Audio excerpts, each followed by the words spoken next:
everybody, today's video is going to be another product trials. This time I'm going to be doing it on the Innoxa HydroBoost Foundation. I hauled this one in a Priceline haul which is coming up next week I believe, so I am sort of jumping the gun a little bit, but I was really curious about this foundation. I haven't ever heard really much about it or even really this brand.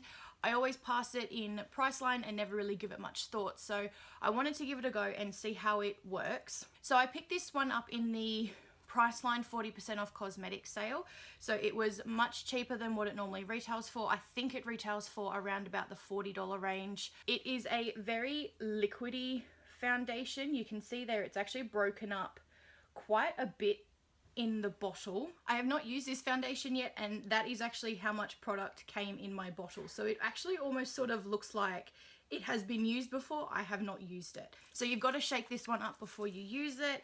And it just says on the back, hydrate your skin while achieving a radiant natural coverage. Formulated with active ingredient Aquilance, HydroBoost provides a medium coverage whilst increasing skin hydration by up to 40% in just 6 hours. So it is also free from mineral oils and parabens as well, which is good to know.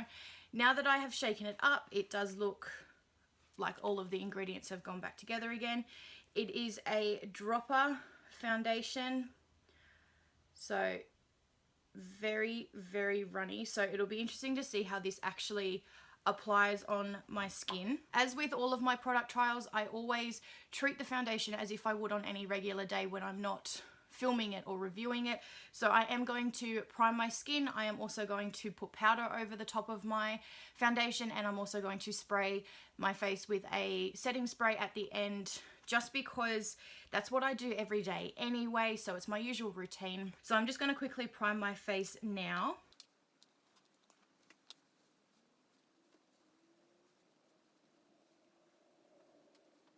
Also, as another disclaimer, my skin is normal, and it's normal, maybe a little bit combination. It's not really actually that difficult to maintain. I do have a little bit of redness at the moment. I've had a stressful couple of weeks, so my skin is not really handling that very well. I don't get very oily through my T-zone. It is usually where makeup will break up first on my skin. It's not really that oily, it's just where it tends to fade because it's where I normally will touch my face throughout the day. So with all that being said, let's jump into the review. I am going to do what I usually do in the product trials with foundations and do one half with a damp sponge and the other half with a brush. Because this foundation is so like runny and wet, I'm not sure how much of it is going to be eaten up by the application tool, so we'll give it a go. I'm going to try and just drop this onto the top of the brush first, and we'll see how that goes, but I do have a feeling that it is going to eat a lot of the foundation up. Yeah, like the brush is just swallowing that. It has a very light fragrance. They were right about the medium coverage. It's definitely not full coverage. I feel like my brush ate quite a bit of the product though, so I'm going to try and put it on my skin directly, which will be a bit strange, but here we go.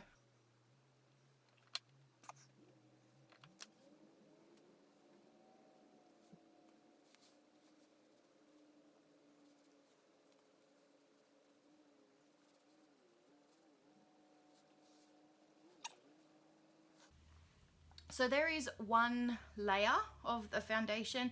It is quite a yellow undertone foundation, and I'm quite a pink undertone, but the shade lower than this one, so there's only one, and they've only got a few shades. I think there's only like 4 or 5. The shade lighter than this one I think was almost a white tone. It was really white, and it still had a yellow undertone, and my skin has a pink undertone. So keeping that in mind, I think the color looks okay. It's definitely yellow, and it's not just because of the camera. Like, even looking down in my mirror, it is quite a yellow based foundation. So I'm hoping once I put concealer on and finish the rest of my makeup, it will have oxidized maybe a little bit, or at least settled into the skin. I don't know how I feel about applying it with a brush. I just feel like 90% of the product is getting sucked up into the bristles and is not actually making it onto my skin. But what actually is on my skin, I think it's a very comfortable foundation. It does not feel like I'm wearing anything at all. If anything, it feels like I've just applied a tinted moisturizer. I am going to go ahead and do the other side with a damp sponge. I'm not going to even bother trying to put the foundation directly onto the sponge because I think it's just going to soak it straight away. So I'm just going to put it directly onto my skin.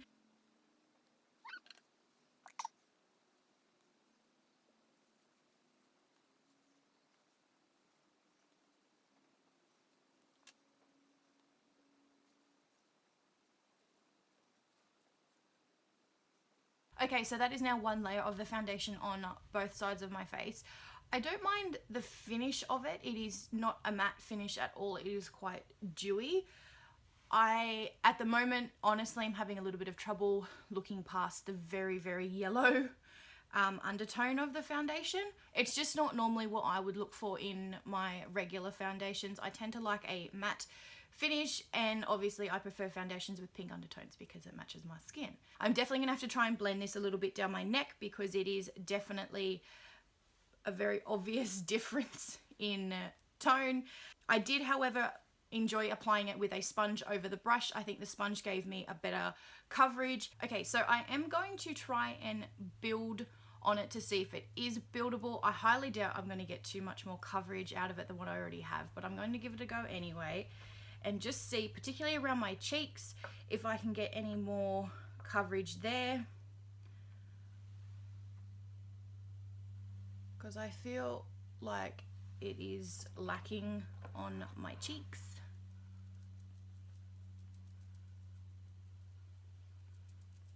And I can still see a lot of hyperpigmentation coming through there. I don't think this foundation builds on itself very well. That was a decent squirt of foundation and it looks no different. I mean, unless my sponge has soaked it all up, it actually looks no different on my cheeks at all. There is no extra product there.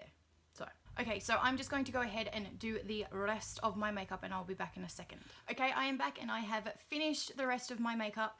The foundation was okay while I was putting on everything else. It does not like my nose. It has shifted quite a bit on my nose, and when I was finishing off with my Rimmel Stay Matte powder, it just shifted, so it didn't want to stay still. I was not swirling my brush, I was actually tapping it in, and it still wanted to lift up off the skin. So it is a very, very fluid foundation. It does not want to set, and I haven't been running around since I finished the rest of my makeup. I literally have just sat here and finished it off, so I haven't gone and done anything. But having said that, it has been probably approximately like half an hour since I turned the camera off and started doing the rest of my makeup, so the foundation has had plenty of time to settle and sort of set down onto my skin, but it doesn't seem to want to do that. It wants to seem to move around and still stay quite fluid and liquidy, even though I would prefer it not to. So at the moment, I'm really on the fence about this foundation. Now that I have the rest of my face products on, I don't feel as yellow as what I was when I was applying it, mainly because I have obviously powdered and I've put on my concealer, and I put the Maybelline Under Eye Eraser Concealer, which is quite a pink and very, very light concealer. So you can actually quite easily tell where I've put that on my skin, which isn't necessarily a bad thing. I like the finish of it. It is a medium coverage. Even though my skin isn't really that problematic, I tend to prefer the look of a full coverage foundation. I tried to spot conceal on my face as well using the Makeup Forever Full Cover Concealer. I absolutely love this concealer. It never lets me down and it can cover any sort of planet that is growing on your face. But this one here on my forehead, I attempted to put the concealer on it and the foundation moved everywhere. So I only had the tiniest bit and dabbed it in with a tiny little face brush. Then I tried a little bit of my finger, and this whole area around it, basically in between my eyebrows, all shifted and moved. So it is just not a settling foundation. It does not want to settle. It does not want to set. It doesn't want to stay put. It wants to continue to move around your face. So that being said, I have a feeling when I do a checkup in a few hours that I probably won't have much makeup left. I have set it using the Maybelline, what's it called? Maybelline Master Fix Wear Boosting Setting Spray, and it'll be interesting to see how it actually can hold up throughout the day. So that being said, today's going to be a sort of quiet day for me. I'm doing more admin stuff with my blog and channel, and a bit of editing, so I'm not going to be moving around a lot. I don't think I have anywhere to go. It still will be interesting to see, because if it can't last through a day like today, then it's not going to last on any day. I'm going to go ahead and get on with my day and clean up the mess that I have made here, and I will check back in either in a few hours or towards the end of the night to give you an update on how the foundation is wearing. Okay, so it is the end of the night now. I have had this foundation on for around about 8 or so hours, and I have to say it's not looking as bad as what I was expecting it to look. I was expecting to have no foundation left on my face whatsoever, but I do have product on my face, but it has worn off fairly bad in some areas. So it has managed to keep my contour, my blush, and my highlight fairly well in place through the day. But it has very clearly worn off on the spot on my forehead. It has worn off and broken up and sort of clung on to any bit of texture that I had on my forehead at all. And it has definitely worn off my nose. I said in the clip earlier that it just didn't seem to like to settle down on my nose, and that certainly is still true. It is caking on the sides of my nostrils. It's broken down on my chin as well. You can see it sort of like clumping here. You can see some of my redness coming through, and then there's just a lot of foundation that's sort of circled in the middle of my chin. So it's not the worst performing foundation, but it certainly isn't the best.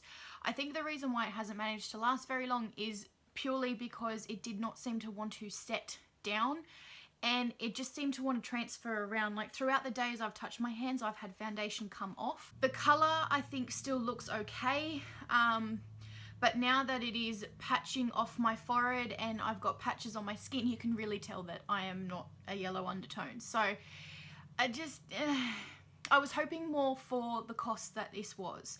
In terms of the hydration claims of the foundation, it says that it will increase the skin hydration by up to 40% in just 6 hours. So I have had this foundation on for, as I said, about 7 to 8 hours now.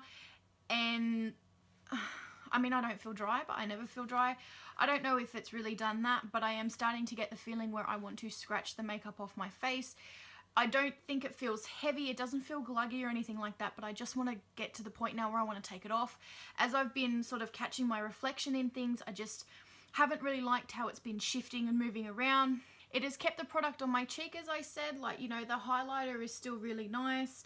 The blush is still nice and pigmented, but it's just not doing what I want it to do, and it is certainly not worth $40 in my opinion. As I said, it is a nice foundation. It doesn't feel awful on the skin, and I still don't mind it, but I feel like it's a foundation you can only wear when you need foundation for a few hours, not for a day. I'm just not really comfortable with this foundation for a long period of time.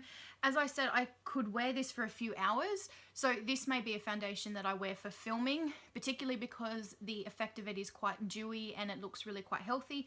So I could wear this for a few hours if I'm doing some filming or blog posts, but other than that, I don't think this is going to be a foundation I will reach for every single day. That being said, I'm going to blot my face a little bit just because I am looking a little bit shiny and not oily, but just sort of a bit shiny. And I just want to see if I can get the foundation to show up on the blotting sheet. To show you what I mean by if you just barely touch your face, it transfers off. I mean, forget the fact that I've just tore the paper, but I'm hoping that that's showing up there, that you can see that there's the tint of the foundation and it has come off. So it just kind of annoys me. What I do want to try though as well is I'm just going to take my Stay Matte powder and I'm just going to try and sort of powder my face a little bit just to see if this was a foundation that you were wearing throughout the day and if you touched it up with powder and how the foundation formula would work with powder after a few hours and if that could maybe help it a little bit. I'm expecting it to obviously take down some of the shine, but we'll see if it just helps with any of the sort of patchiness or just giving something back to the face. Okay, so that helped obviously to take down the shine on my face, but it hasn't helped to bring any of the foundation sort of back together and fix anywhere where it has sort of patched off. As I said at the beginning, I primed my face with a primer that I know works really well for me. I powdered it and I also set it with a makeup setting spray. So I kind of gave it the best opportunity I could give it to work really well. I have other foundations that I'm going to reach for more than this one. I may use it for filming, as I said.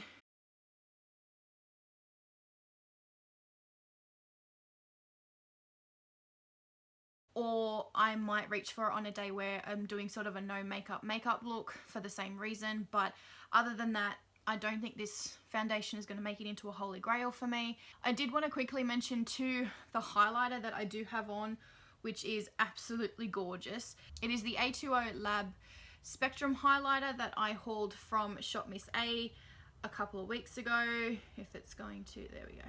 It's one of those little rainbow highlighters. This is a pearl one. And I do have a review of this coming up on my blog soon. This is what I am wearing today and I have been wearing all day and I really quite like it. So that's something positive to end the video on. If you did like this video, remember to give it a thumbs up and subscribe. If you have not already checked out my monthly giveaways that I'm doing on my blog, make sure you check that out if you're interested. There is always a link in the description below and I will see you very soon.